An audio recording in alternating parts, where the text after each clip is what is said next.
નમસ્કાર, આપ જોઈ રહ્યા છો TV9. હું છું જગદીશ. સૌથી પહેલા વાત કરીએ તો ચૂંટણીના આ મહાસંગ્રામની, જ્યાં રાજકોટમાં ફરી એકવાર પરેશ ગજેરાને ટિકિટ અપાવવા માટે પોસ્ટર લાગ્યા છે.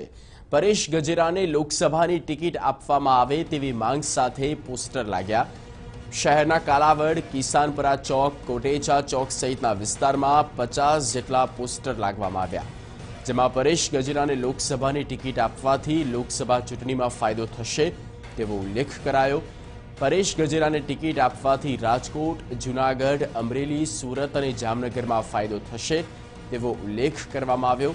પાટીદાર સમાજ, હિન્દુ રામ સેના અને અખિલ ભારતીય હિન્દુ યુવા મોરચાના નામે આ પોસ્ટર લગાવવામાં આવ્યા છે.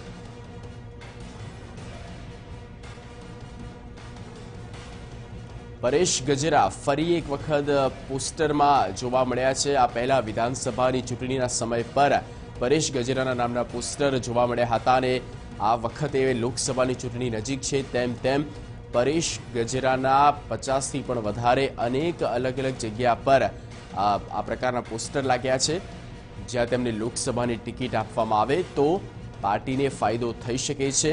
તમામ પાટીદારો અને સૌરાષ્ટ્રના જે વોટ છે તે તેમના પક્ષમાં પડી શકે છે.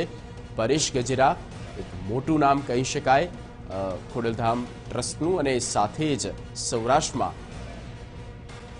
ત્યારે ફરી એક વખત પરેશ ગજેરાને લોકસભાની ટિકિટ આપવાની માંગ સાથેના આ પોસ્ટર, અને પોસ્ટરને લઈને પણ હવે હિન્દુ મહાસભા કે પછી અન્ય જે સામાજિક સંગઠનો છે તેમના દ્વારા આ પ્રકારના પોસ્ટર લગાવવામાં આવ્યા છે.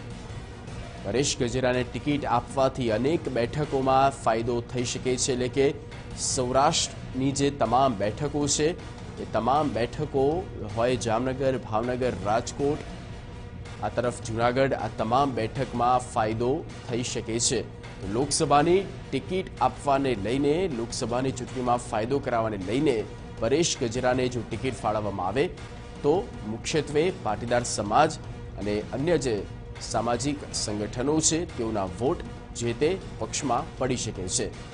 આ પ્રકારની એક પોસ્ટરને લઈને જે સમાચાર જે છે તે સામે આવી રહ્યા છે.